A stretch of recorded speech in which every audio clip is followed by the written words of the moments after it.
Actually, let me see if I can pull this up and we'll talk about it. We got this tweet from Turning Point USA. They say yesterday, The View and Whoopi Goldberg smeared and lied about TPUSA regarding an incident where supposed Nazis showed up outside the Student Action Summit. Basically, they say, oh, there were Nazis there. Yeah, there were weirdos waving a flag outside the event on the public sidewalk. Unfolded flags. Freshly unfolded, yeah. Yeah, well, they were... Probably the left. It was, the left created this story. I mean... Then Whoopi Goldberg says they were in there. They were in there. She's forced to come back out and say they weren't in there, but they weren't inside the building, but they were mixed in with the people. It's all just outright lies about everything. So instead of the same person who got in trouble for, what did she say? The Holocaust wasn't racially motivated. Yeah. Now let me play this clip for you. Bad takes. Let me play this clip for you real quick. And avert your ears, children. This may be rather shrill and annoying. You've been warned. Stand up, fight back! Okay. Stand up, fight back! Guys, it's a... You should kill yourself. I should kill myself? Why? Why should I kill myself? Stand up, fight back! This young woman screaming for literally no reason, nothing she understands. How do you say to her, ma'am, did you know that we can solve the problem of climate change by mining carbon from the atmosphere? Put it in a song, a hit song, because that gets the mindless zombies to dance along. Perhaps. Ian, write a hit song called We Can Mine Graphene from the Air. That'll be good. And then these people will start screaming, and then you play the song. No, the problem is you know what I think? The zombie hordes hate. They want to hate, they hate. Mm-hmm. And it's like that, that meme where the guy says, I'm angry. And the guy says, here's a solution. And then he burns and says, I don't want a solution. I want to be mad. Angry. He's like, I'm mad. I want to be mad. Yeah. This woman's screaming. And I got to tell you, I don't know her personally, but I will tell you my experience, having been at these protests, there's no reasoning with these people. None. Not in the moment. Not in the moment, for sure. No, not at all. I've been to their meetings. Even those are impossible in a room with a bunch of people. Like, good luck. No. I'm talking about impossible. The private rooms at Occupy Wall Street where they were squatting inside one of the buildings. Yeah. No same. About. I wonder if we were at the same meeting. Maybe. That would have been awesome. And everyone's sitting down in small groups having conversations. And these people are zealots. They don't care. You are dealing with ideology versus logic, and they don't care. Yeah, you can't head on it. You got to subvert it and kind of make them believe it without them realizing they're believing it, which is why I put it in music and things like that. You misunderstand. I agree with you on that point, but what I'm saying is they want hatred. Yeah, it's addictive. And so if you tell someone, I got this really good idea that we could mine carbon out of the atmosphere to stop climate change, they would say, I don't care. I hate these people. I hate these people. Hate is like real. It's something that they can, like, at least they know they have control of something as long as they can continue to feel. And when it goes away, then it's this uncertainty that can lead to like terror. And so they snap back to what they know. That's kind of a natural human phenomenon. I was in San Bernardino. There was a group of people protesting, holding up signs. And they had all stopped and they were talking to each other. And I walked up and I was like, hey, how's it going, guys? And they just looked at me like, some of them like, oh, hey, what's up? And I was like, I just wanted to ask you guys, like, what's going on? Like, what are you doing? And then someone walks up and starts screaming, Mike, check, Mike, check, Mike, check. Instantly, all of the activists start repeating in unison, Mike, check. That's what you're supposed to do. What does that even mean? I don't know what Mike. So, like this Mike? Mike check is a technique that the activists, the cults, use to. They claim bring them back to the trance. Amplify voices when you can't hear things. It's freaky, weird. Dude. Oh, is that where they repeat like? Everything oh they say. My goodness! Yeah. I went to Occupy. I wouldn't do it. I refused. I just screamed as loud as I could so they didn't have to repeat me because it was so cult. It was culty. It's culty. It's a cult. They get technique. you to repeat the thing. They make you repeat it several times. And so when I tried talking to people, they immediately start yelling "Mic check," stopping the conversation.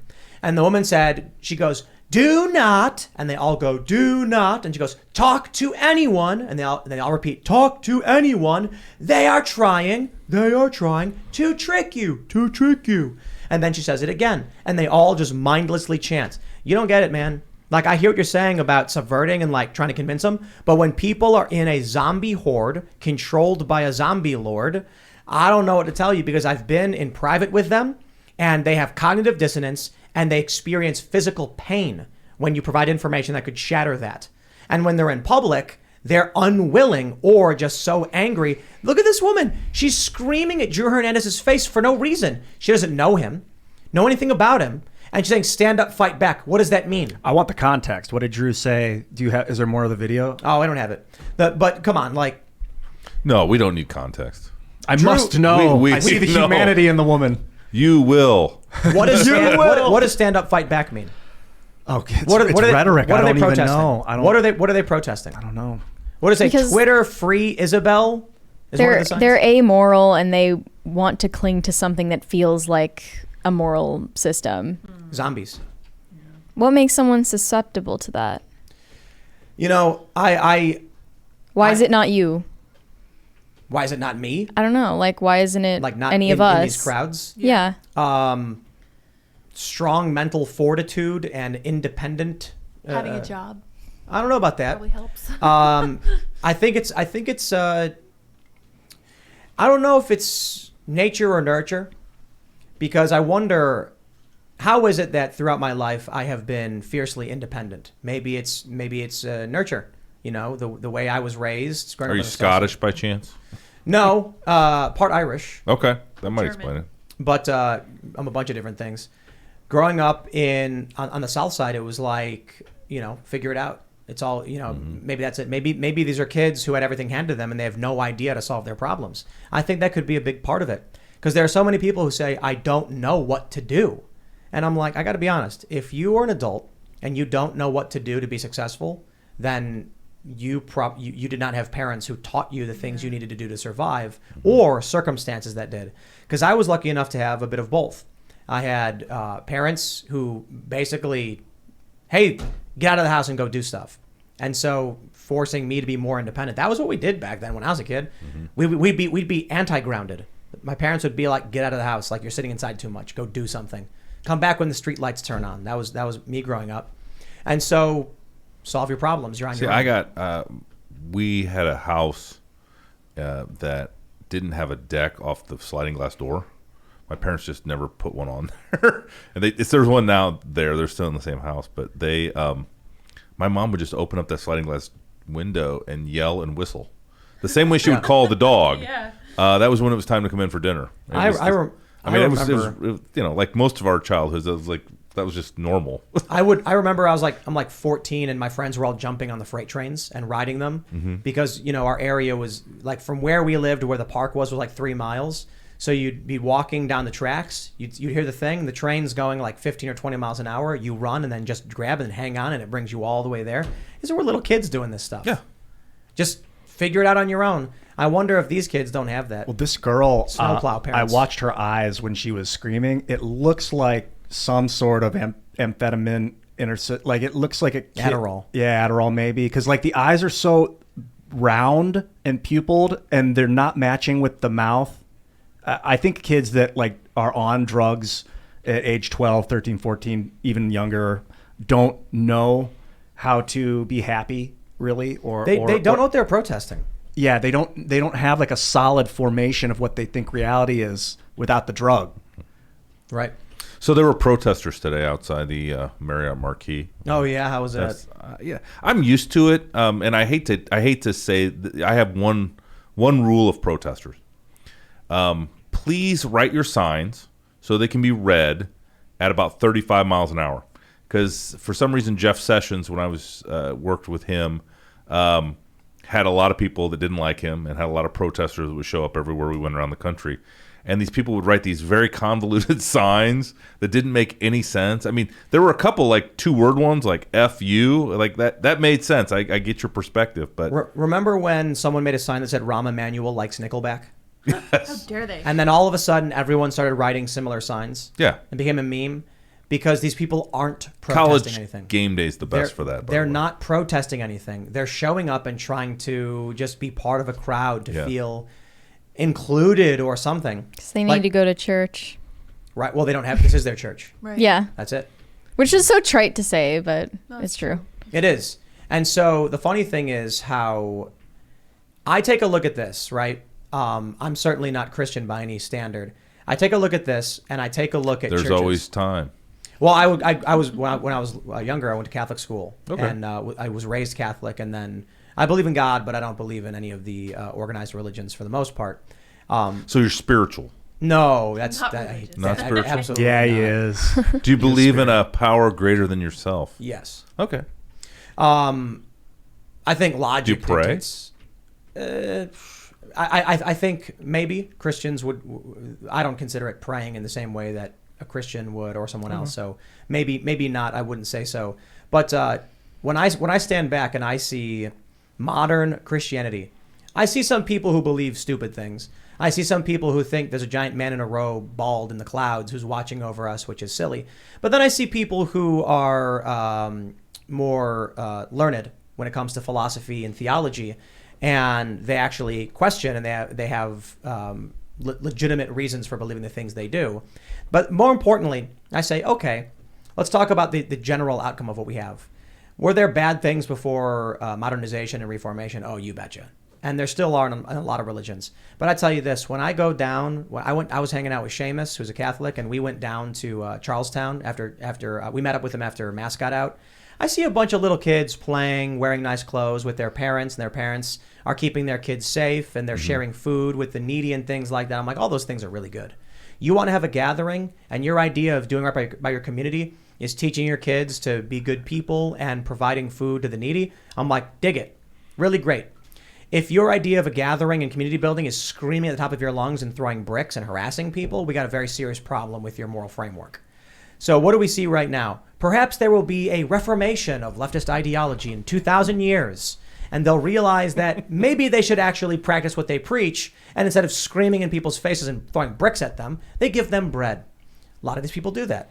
When I see people doing like Foods Not Bombs, giving out food, I've seen this my entire life, that's fantastic. If that's your idea of organizing, that's great. And then, of course, historically, there have been, bad Christians as well. Modern times, right now, I'm not going to sit here and complain about the 50s. Those times have passed. Civil rights won. Congratulations. My family's certainly happy that it happened. Now I'm looking at your average Christian and maybe not doing enough to raise their kids properly. And so this is why you're seeing a wave of young people becoming dejected and lost. But I see at these universities some new kind of pseudo non-theistic religion in critical theory, wokeness. I don't think any of these one terms defines what's happening. They say intersectional feminism. They say wokeness. They say critical race theory, critical gender theory, critical theory. None of those things actually explain what we're seeing. The emergence of a non-theistic religion. Perhaps wokism is the best all-encompassing term. These are people who have all of the similar traits of a newly formed religion or dogma. They are violent, they are angry, they have no rhyme or reason or logic behind what they do. Is this transhumanism? You think this No. is transhumanistic religion? No, it's almost like the way I explained it before is I read a physics book about when they captured electrons in a two-dimensional plane and simulated an element. So an element, for instance, has got like a hydrogen, has an atomic weight of 1, I believe. Yeah, one proton. One proton with an electron orbiting it. So what I read was that in a two-dimensional plane, they captured an electron and simulated orbit. There was no proton nucleus, but it adopted the properties of hydrogen because of the confined space and the forced movement of the electron or whatever.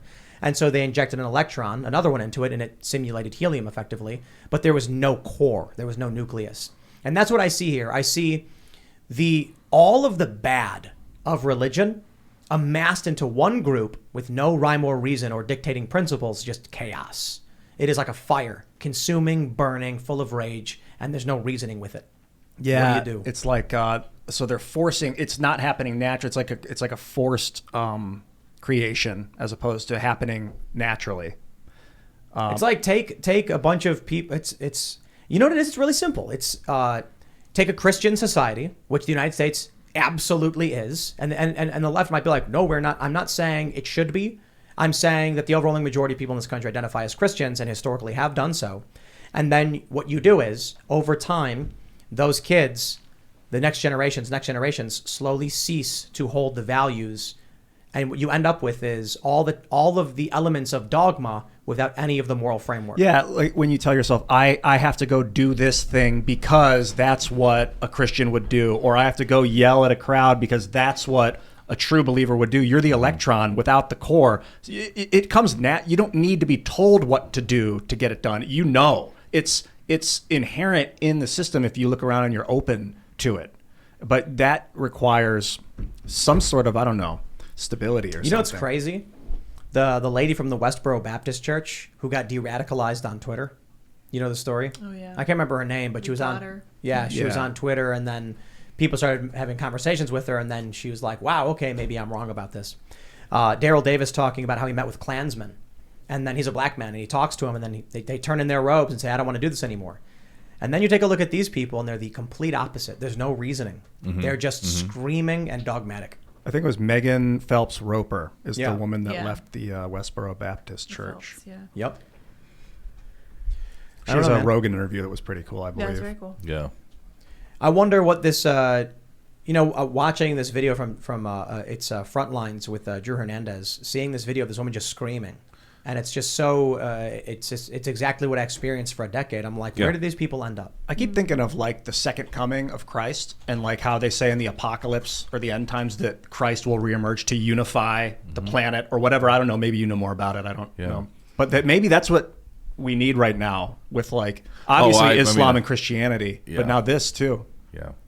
Well, I mean, obviously Christians, including myself, believe that Jesus will come again. He promised he would. There's some belief that he will come through the East Gate on the Temple Mount. I was just there a week ago. He was not there at the time. Hasn't been there yet. Well, he clearly didn't come to unify, as he said himself. Yeah. A lot of it's, our human nature and human, just failing. I mean, we always human beings for the, through time immemorial have always, sort of put themselves at the center of the universe. I mean, that's why I think these pictures from this new satellite that are bringing 150 million years of have been Was it James extraordinary. Webb? But it points not only how many universes there are, but just how remote. How many universes there are? Well, I'm sorry. Multiverse theory, huh? Sorry. Galaxies? No, galaxies. Well, thank you. Yeah, I think you're onto something, though. I misspoke, but thank you for stomping you me. may have for actually just channeled the truth. I was like, yeah, I think you're channeling the truth there, Yeah. Multiverse theory, huh? Well, this is something that I've had deep conversations with smart people, and at the end of the day, physicists can't explain what it's expanding into, and it just gets really, and the curvatures and things bending and donuts and all that, and I think these pictures are just extraordinary because if you look at the size of, what was it, the size of like a pin, the head of a pin, and it had all of these galaxies in it. Now and you want to know. It was just, and you just think like, we're just like on this random one arm of one galaxy, kind of really sort of outside of the middle of all that. It's just, I don't know, it blows your mind sometimes. Here's the scary thing about it, though, right? The universe is expanding. Ian's looking at me like either, I totally agree. I agree. Or, I think dude, you're all like the freaking me out. life forms, like there's so much life in this universe. I would imagine there's so much of us. Here's a scary thing. They say the universe is expanding, and it's expanding faster, right? So that means that looks like it is. There will come to a point where the universe has expanded so much, when you look into the night sky, you will see literally nothing. Because the light... Because it's moving away from us. I don't think that's real, is though. moving away from us faster than it can come to us. People in that era will think there is nothing else. I think it's an optical illusion because the universe is twisting around on itself. You mentioned the donut, the torus, and that because the wavelength is turning, it looks like it's changing color. It's called the red shift in nature. It looks, and they say, well, that means it's getting further away, but it might just be that the wave is bending, and it looks like it's becoming a shorter frequency or a longer frequency, depending on how it's bending, and it's just twisting. That's Okay. Perhaps. Thanks for checking out this segment from the Timcast IRL podcast. But if you want to check out the full show live, tune in Monday through Friday at 8 p.m. And if you want more special access content, head over to timcast.com and become a member. Your membership helps sustain this company, keep our journalists employed, makes this show happen, and you will get access to exclusive members-only segments of the Timcast IRL podcast, and there's a massive library to check out. So again, go to timcast.com or tune in Monday through Friday at 8 p.m., and we'll see you all there.